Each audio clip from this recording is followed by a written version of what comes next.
Hello guys, कैसे हैं आप सब लोग। I hope all are fines.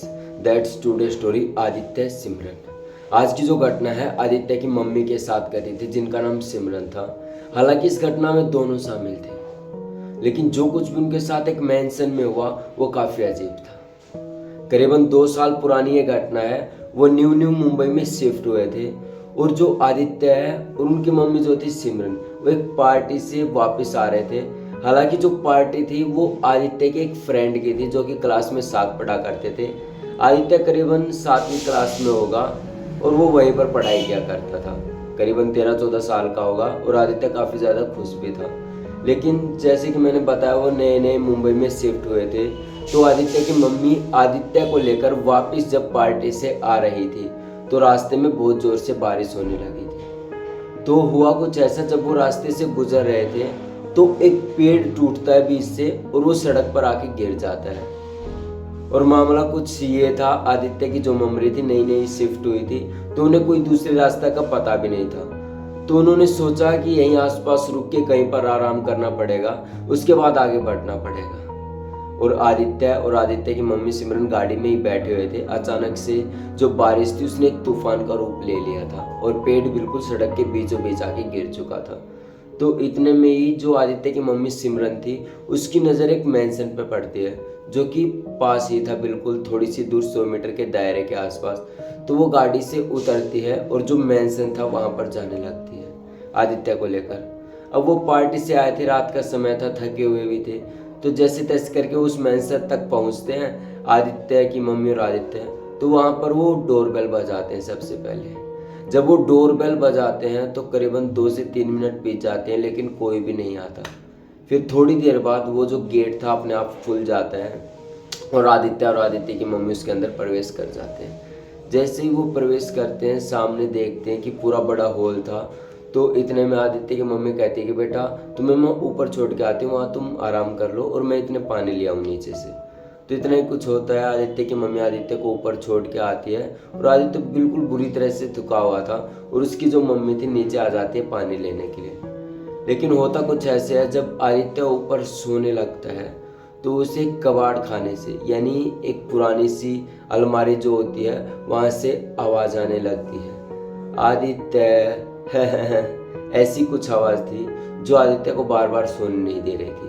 हालांकि आदित्य बहुत ज्यादा थका हुआ था, लेकिन उस आवाज के कारण सो भी नहीं पा रहा था। तो आदित्य को आवाज बार बार आ रही थी और आदित्य को सोने में काफी ज्यादा दिक्कत हो रही थी। तो ऐसे ही थोड़ा सा समय बीता तो नीचे जो आदित्य की मम्मी थी पानी लेने के लिए गई। तो वो पानी निकालती है, पहले फ्रिज से बोतल से पानी निकालती है और एक सामने चेयर रखी हुई थी, उस चेयर पे बैठ के उस पानी को पीने लगती है। जैसे ही आदित्य की मम्मी उस पानी को पीने लगती है, वो जिस चेयर पर बैठते हैं, पहले तो वो अपने आप थोड़ी सी हिलती है, फिर वो चेयर अपने आप आगे की तरफ बढ़ने लगती है। जैसे जैसे चेयर आगे बढ़ रही थी, आदित्य की मम्मी काफ़ी डर गई, जिनका नाम सिमरन था। तो उन्होंने सोचा कि यार ये क्या हो रहा है। तो जैसे तैसे करके वो चेयर से उतरने की कोशिश करती है, लेकिन वो चेयर से नहीं उतर पाती। जैसे ही फिर चेयर एकदम से धक्का देती है और अचानक से जो आदित्य की मम्मी थी वो गिर जाती है और एक पुतले के सहारे खड़ा होने लगती है। जब आदित्य की मम्मी उस पुतले के सहारे खड़े हो रही थी तो पुतला जो था, जो कि लोहे का बना हुआ था, एकदम से ऐसे सिमरन की तरफ देखता है। ये देखकर सिमरन बहुत ही ज्यादा डर जाती है। इतनी ही देर बाद ऊपर से आदित्य की चिल्लाने की आवाज आती है।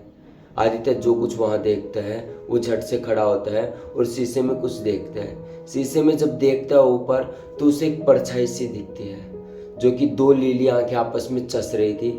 आदित्य जैसे शीशे से परे हटता है वो आंखें वापस दिखना बंद हो जाती है, लेकिन आदित्य जैसे ही शीशे में देखता है वो आंखें फिर से दिखने लगती हैं। अब आदित्य का जो चेहरा था खूब में बदल चुका था और आदित्य काफी डर चुका था। इतनी देर बाद कबाड़ से एक चाकू निकलता है और आदित्य की तरफ बढ़ने लगता है। जैसे जैसे आदित्य की तरफ से ऐसे चाकू आ रहा था, आदित्य झट से नीचे गिर जाता है अपने बचाव के लिए। इतनी देर में आदित्य चीखता है। आदित्य की मम्मी नीचे से ऊपर आती है और आदित्य की हालत देखती है। जैसे ही हालत देखती है काफी डर जाती है और इतनी ही देर में जो कबाड़ खाना था जहां से आदित्य की आवाज आ रही थी, इतनी देर बाद आदित्य की मम्मी की आवाज आने लगी। वो आवाज थी सिमरन। ऐसी कुछ आवाज थी। सिमरन जैसे वो कुछ देखती है, सिमरन भी डर जाते हैं और वहाँ से दोनों आदित्य और सिमरन भागने लगते हैं। जैसे तैसे वो उस मेंशन से गुजरते हैं, तभी जैसे ही भागते हैं वो मेंशन का आधा जो हिस्सा था, जो कमरा था, वो कट जाता है, फट जाता है और आदित्य की मम्मी सैड हो जाती है और आदित्य वो सैड। लेकिन जैसे तैसे करके वो एक दूसरे को बचाते हैं और उस मेंशन से बाहर निकलते हैं। जैसे ही बाहर निकलते हैं वो जो गेट था अपने आप बंद हो जाता है और आदित्य की जो मम्मी थी वापस गाड़ी में आके बैठ जाती है और दोनों बैठ जाते हैं जब तक सुबह नहीं हो जाती। कोई बाहर नहीं निकलता और ना ही कोई उठता है। हालांकि उन्हें रात भर अजीब अजीब आवाजें आने लगी थी, लेकिन उनकी हिम्मत नहीं थी कि वो कार से बाहर निकले। तो ये थी सिमरन की कहानी और आदित्य की जो उनके साथ कटी थी मम्मी बेटे के साथ। कमेंट बॉक्स में जरूर बताएं कि आपको ये कहानी कैसी लगी और ऐसी कहानी सुनने के लिए चैनल को सब्सक्राइब कर लें। तब तक के लिए जय हिंद। कल फिर से मिलेंगे ऐसी एक और खौफनाक कहानी लेकर।